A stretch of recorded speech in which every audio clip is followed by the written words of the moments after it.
Hi, good morning. Happy Friday. Yay, it's another week. I'm Cora Dugan. I am Tanya Tesla with Spark Hub.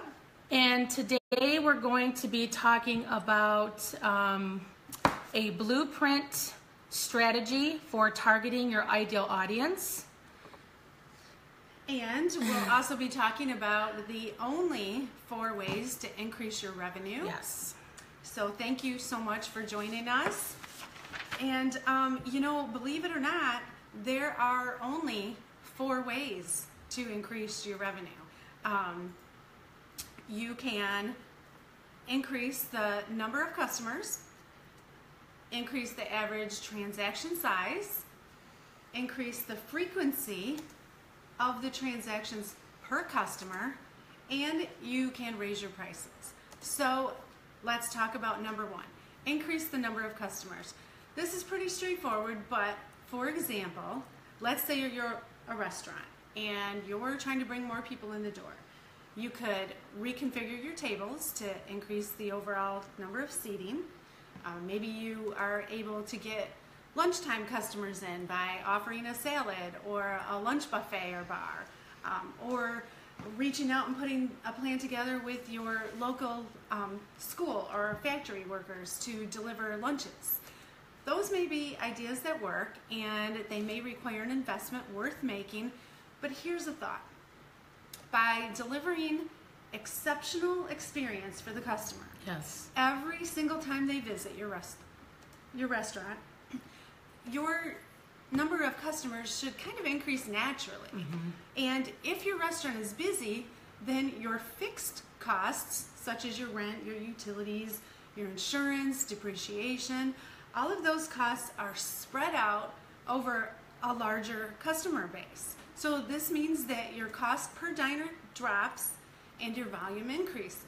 So let's use easy math. Let's say your rent is $1,000 a month and divide that by 30 days. So about $33 a day. Your utilities, for easy math, let's say $300. If you own a restaurant, you wish, I know. But again, we're doing easy math here. So that's $10 a day.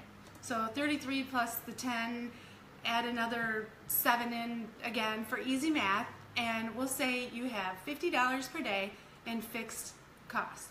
So let's go through the scenario. If you have a few servers that are not that great, sometimes they're crabby, sometimes they're not, your customers never really know what kind of atmosphere they're going to walk into. And let's say the food isn't consistent among chefs. Maybe the day crew makes it just a hair different than the night crew, you know? Okay, so let's say the average daily customer count coming in your restaurant is 60. Let's see, where's our whiteboard? So let's do this. So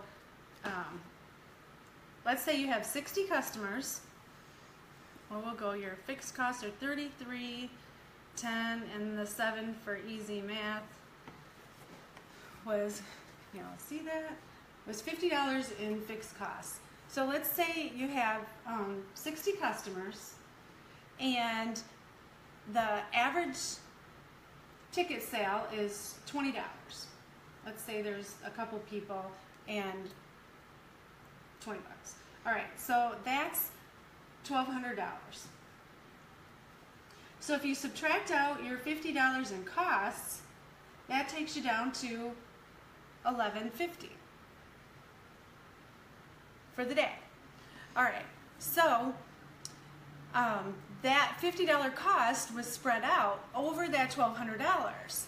But if you began to deliver that exceptional service and consistent food flavor every single time, then let's say your daily customers increase to 100 at $20 an average ticket. So now your 100 customers times that 20 is now up to 2,000, minus the $50 from your cost from before, and you're at $1,950. So if you take that $1,950 and you subtract your $1,150 out that you had when you had the 60 customers, you just increased $850 per day. That's a pretty nice increase for just kind of becoming more consistent in your service and your food, just for providing a dependable service. So you could take that model into a lot of other services, service type businesses too. Yep. So make some tweaks to your customer experience and then get the word out, and you can get more people in the door. Improving your online presence can get people in the door by talking about what makes you stand apart. Maybe it's your fresh ingredients or your homemade recipes. The important thing to remember is to target your ideal customer. Let's say you have a pet grooming business, then you might want to target owners of breeds that are calm so you don't get bit, or that shed a lot to increase the number of visits. If you sell all natural products, maybe you can partner up with an exercise studio. If you sell art or custom signs or beautiful woodwork, maybe you could partner with a furniture store who may be interested in highlighting local artists in a corner of their store for a commission. That's a win-win. You can get really creative if you think outside the box. Networking, oh my gosh, like you could go on about networking. It's also a great way to increase the number of customers. Never underestimate the power of your story or how your business got started, what you've overcome, or why you have the best employees. It's not always about you when you're trying to solve a problem, but sometimes that really does make a difference. So, okay, on to number 2. Increase the average transaction size. Again, pretty straightforward. This just means that you're trying to get customers to purchase more through upselling. Think McDonald's. They start with a burger, then they upsell you to a fries and a drink. If you're a restaurant, maybe you bake a healthy option for dessert to offer in addition to that calorie-packed apple pie topped with ice cream. I haven't had breakfast. I'm getting it's making me hungry. Or a hair salon. They start with a haircut and then you upsell to a color or hair products for that new style. Or a custom woodworking shop or a furniture store. They might start with selling a table and chairs and then upsell a custom rug or a unique wall hanging. An auto repair shop.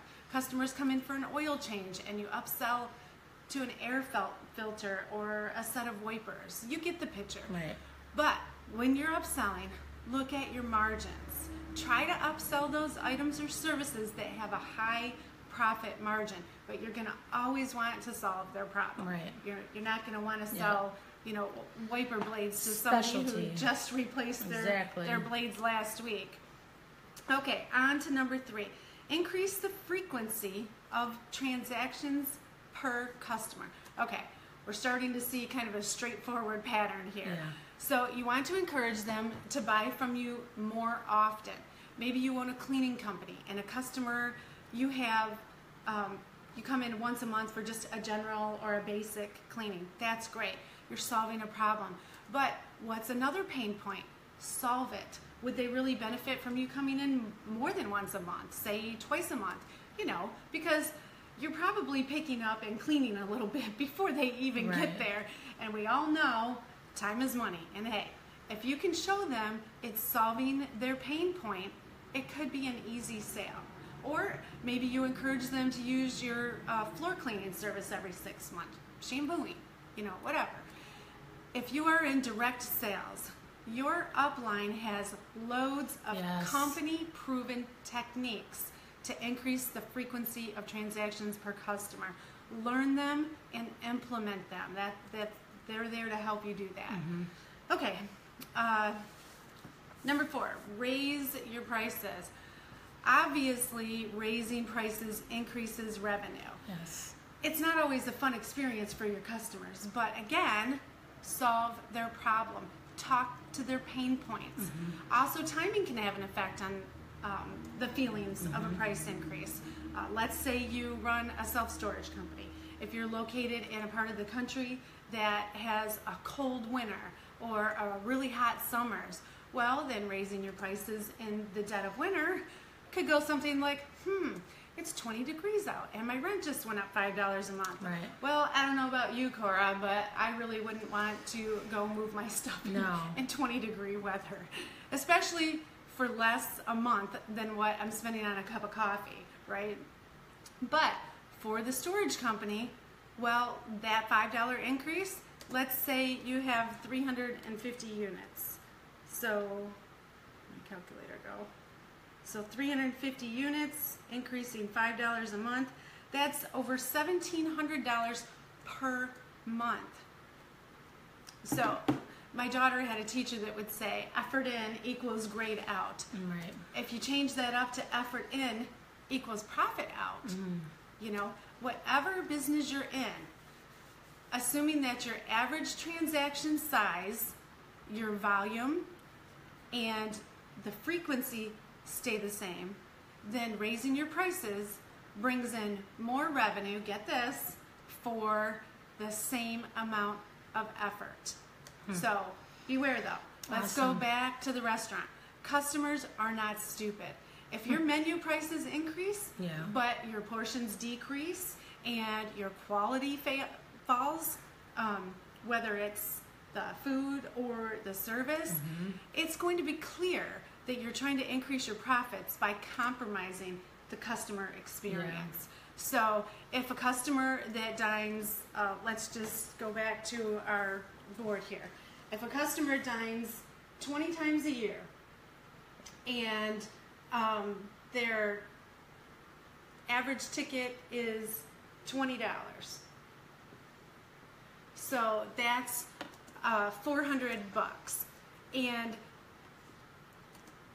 let's see, 20 customers, 20 times a year. Oh yeah, if it's average, let's say $20 per visit, you're up to $8,000 a year. That stops coming in. Right. You just lost out. $8,000 a year. So really think through your strategy. Do the math before you make that final decision. So there you go. 4 ways to increase revenue. That's the business side. Right. And it goes hand in hand with the marketing side. What do they all have in common? Increase the number of customers, increase the average transaction size, increase the frequency of transactions per customer, raise prices. So you need customers to raise the prices. You need customers to increase the frequency of the transaction. You need customers to increase the average transaction size. And so qualify your customers. Some will suck your energy, your time, your resources, will suck the life out of you without providing the results that you're looking for. Think real estate agents, right? Those clients who you spend time showing houses only to find out their credit score is too low to buy. Or restaurants, again, serving customers who don't come in very often. They have low ticket sales. They complain about the prices. They don't spread the word about your business. It doesn't make sense to attract more of those customers. So you're going to want to focus as much effort as possible on customers who buy early, buy often, spend the most, spread the word, and they're willing to pay a premium for the value that you provide in your business. So what are some ways, Cora, that you can figure out who your ideal customer is so that you can attract them? Great points. Totally great points. So one of the things that every business needs to know is how to go after those people that she had just talked about. And you need to understand that not everybody is your ideal target audience. So in other words, if you live in a condo and obviously they have an association that goes around and cuts lawns and does all the snow plow stuff. Okay, so, and I have a lawn service or that type of business. I don't want to target those people that live in the condos. I want to target the actual condo association and get in with them, because that means it's bigger accounts anyways. So it's all in that strategy Like, you guys need to know, like, the blueprint strategy of going into the details of discovering who those target people are. So you're saying that you can target them by where they live? Yes. What type of housing absolutely. they have? Yes. Demographics. You can target them through even like on Facebook. Okay. Like back in the day, we didn't have Facebook. When 20 years ago, we didn't have it. So how did we go after the people that we wanted to serve? How did we solve their problem?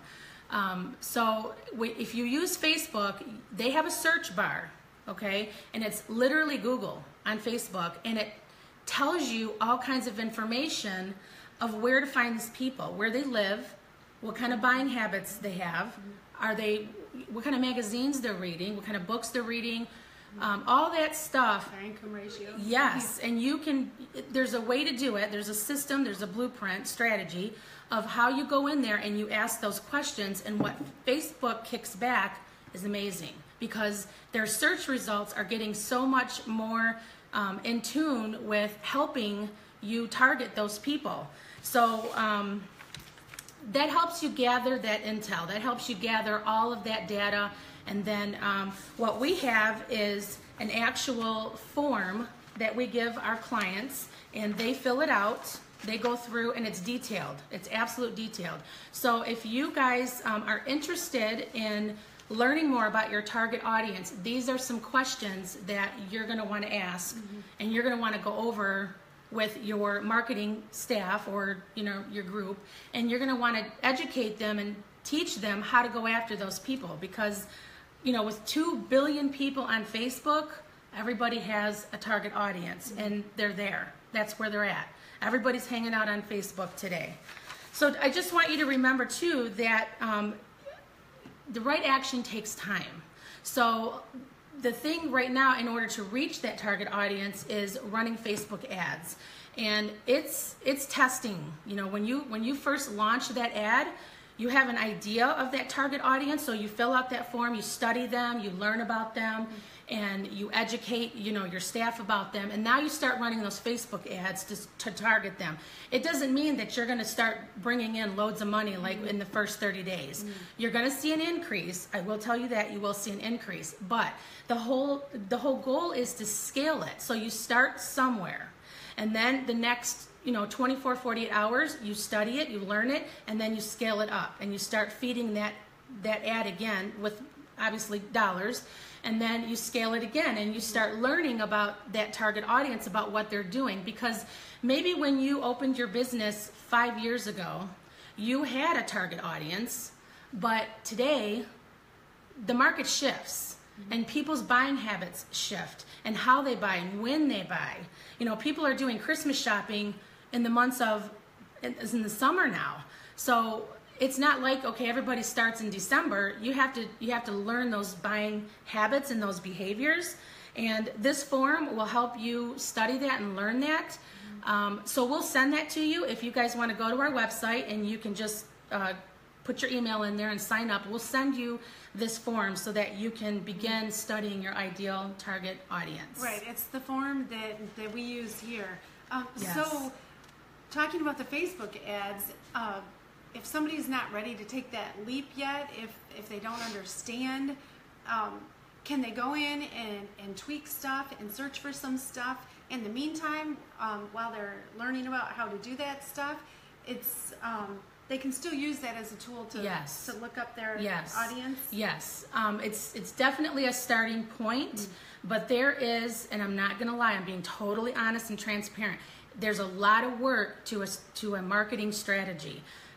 There's a lot of studying to do, there's a lot of tweaking and testing, and it's not to say that you're never going to achieve it, because that's what we're here for. We're here to help empower you and educate you and train you and show you, because it's amazing what we find when we go to study how audiences, how they behave online. And the more Facebook changes their algorithms, the more we can learn about each other. It's almost scary and a little creepy, honestly, of what people can find out about you online. So yes, another thing that you want to learn about, obviously, is your competitor. What are they doing? What kind of strategies are they doing? Twitter actually is one of the pretty neat platforms that you can learn about the success and failures of how businesses market themselves. That's a more micro marketing strategy platform. But Facebook is where, like I said, 2 billion people are hanging out, and you can gather so much data from Facebook alone to learn about your competitor, what they're doing, their strategies, what's working, what's not working. And when you watch them and study them, that's how you can become better at what you do. So don't ever feel like, like you can't compete, because you definitely can compete. The number one thing that I find when I'm getting ready to buy something is, honestly, I want to know about their refund policy, and I want to know about their customer service. That, for me, sets apart a company. If you treat me like how you're supposed to treat me, you're supposed to take care of the problem, you're supposed to make sure, like we recently had a situation where we had placed an order and it was nothing like we thought it was when it came in. Right. And we made that phone call, we called that company, and that company served us with no cost. And we were so impressed, because we looked at each other and said, that is how you stand out. That is how you stand apart from your competitor. Right. It was an excellent, excellent situation that we went through. Right. We loved it. So yeah, just study your competitor, learn about what their market positioning is, what about their pricing. That's something that you can set yourself apart with. And what are their customers saying on social media? Right. So like if you're a shoe store, okay, you can go to Nike, go to their Facebook page, and start studying what their target audience is saying about their shoes. Are they saying, well, I didn't like the latest pair because of blah, blah, blah. Learn from that. Take that and bring it back to the bank and say, you know what? We're not going to make a shoe like that. We're going to do this instead. Because that's how you draw that audience in that has a problem, and you begin to have the solution for them. So if you're going to study your competitor, if we go back to the restaurants, for example, if you see reviews on other restaurants that are your competitors, and maybe somebody posts, oh, their entryway had cobwebs, it kind of grossed me out. Yep. Well, then you can go, when's the last time I looked at cobwebs in my entryway? And that could be just simple things like that. Reviews are huge. Right. They really tell you a lot about what your customer desires, wants, and needs. Right. So those are just some of the ways that you can go in and target the people that you want. Right. Well, thank you for joining us this morning. Hope you enjoyed your cup of coffee. Yes. And we will see you next week. I'm Tanya Tesla. And I'm Cora Dugan. See you next week, guys. Bye. Bye.